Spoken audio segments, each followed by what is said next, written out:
Jonathan from Rain Brothers here. Here's a quick video on how to check voltage on a pressure switch for your well pump or cistern pump.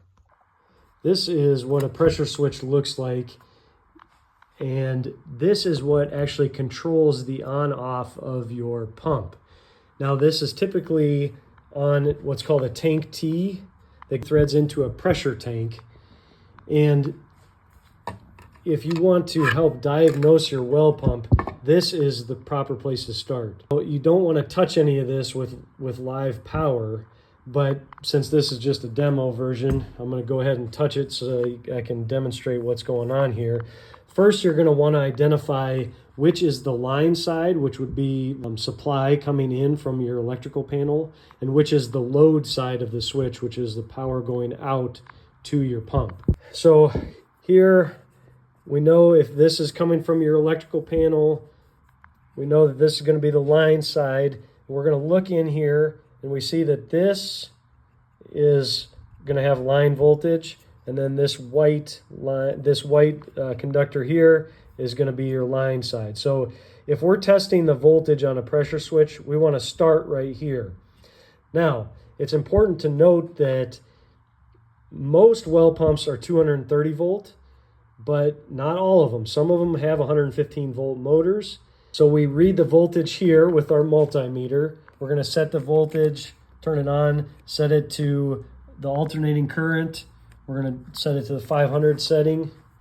And of course, we're not going to actually get anything here, but if we did have live current, we would put one probe here,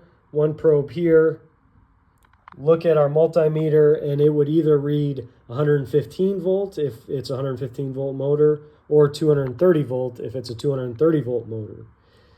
Now, it's important to note that some 230 volt pumps use what would ordinarily be the neutral wire, the white conductor. Sometimes they use that as a second hot.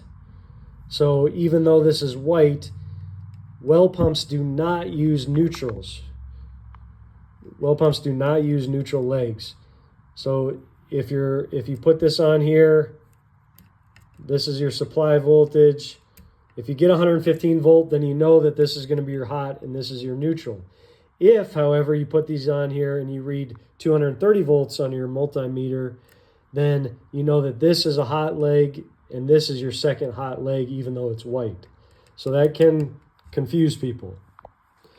So on the line side, the side coming from the panel, you should get a reading here. If you're not getting voltage here, you have an issue with your breaker. Either your breaker is turned off or it's tripped. Or if you go over to your breaker panel, you look at it, you want to make sure none of them are tripped, especially the one marked pump.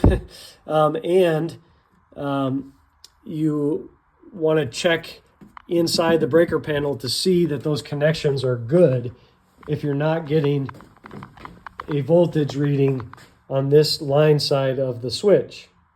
Now, if you are getting voltage here and your pump is still not working, the next thing you want to check is your load current. And this is the load side. This is the side going out to the pump, supplying power to the pump. You can see this pressure switch, when it's disconnected, this is the open circuit. It's not going to supply power to the pump. But if these contacts are closed, they're pushed together, that means it should be supplying power to the pump. So we want to read this right here and here, check our voltage, and make sure that it matches the voltage here and here. So if this is showing 230, then we need this to show 230 volts. If this is showing 115 volts here on our line side, then our load side should be showing 115 volts, provided that these contacts are closed, like that.